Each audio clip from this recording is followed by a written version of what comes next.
Hi, I'm Gary Ryan from NME. I'm backstage at Leeds with Jimmy Adkins. Hey, how's it going? How's it going? It's great. Yeah. How's your festival experience been at Reading and Leeds over the weekend? The festival experience has been nice. It's really good weather, which is different. Did you sort of still get the same buzz after all these years, looking out into the crowds? Yeah. I try to, with any gig that we do, just like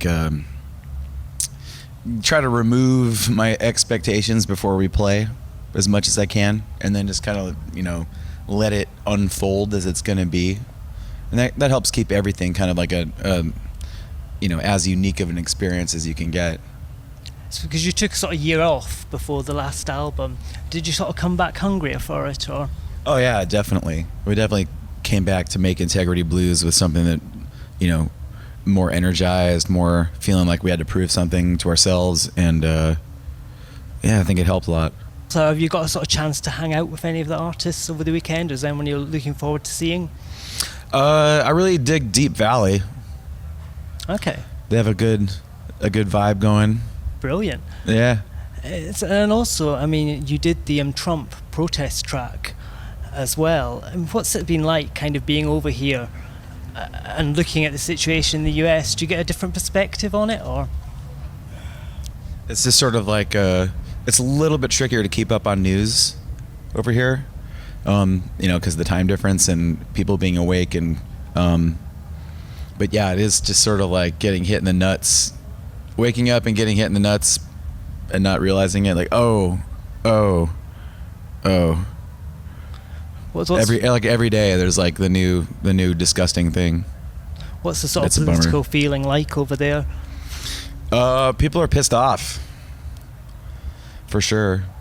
Some people are stoked, some people are really mad, and it's a little bit difficult to truly, there's the people, there's my world of what I choose to like interact with, and the people that I associate with, and like my information choices. So, and I have to like kind of check that a little bit. Yeah. Because it is more I wouldn't say reinforcing of my own worldview, but it's definitely like, there's a reason I gravitate towards things I like. I think the story is that everything is very, kind of tense and divided. But I'm not sure, like on a day-to-day level, I think like it's kind of more people are, things are more normal than they seem. Okay. Than you would believe. I mean, it's not great. It's not great at all, but like, it's still a relatively safe place. Do you think it's important for more artists to kind of speak out and kind of air the political views now in this time of what it would seem as great division? Yeah, definitely. I think it's important. The arts has always been the first line of defense for protecting equality and protecting just common sense life things.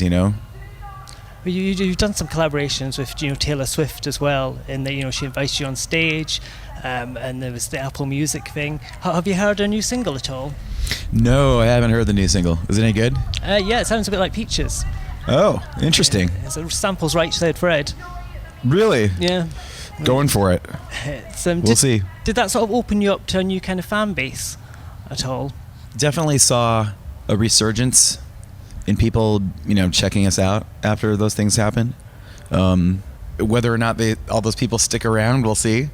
But definitely, she's arguably the biggest star in the world, and she was waving our flag pretty high.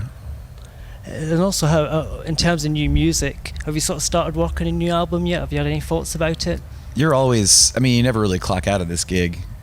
You're always coming up with new ideas. It's a little bit tricky when we're on tour to flesh out the ideas into things that resemble like finished songs, but you're always gathering. Have you had any thoughts in terms of direction or sound or anything? Is there anything you're influenced by? No, it's we don't really censor ourselves when we're like making things. It really is just it could be anything. It could be like anything really.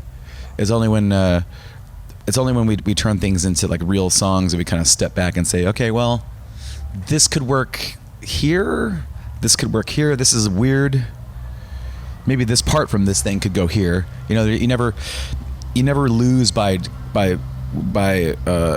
working, even if it ends up in your own trash.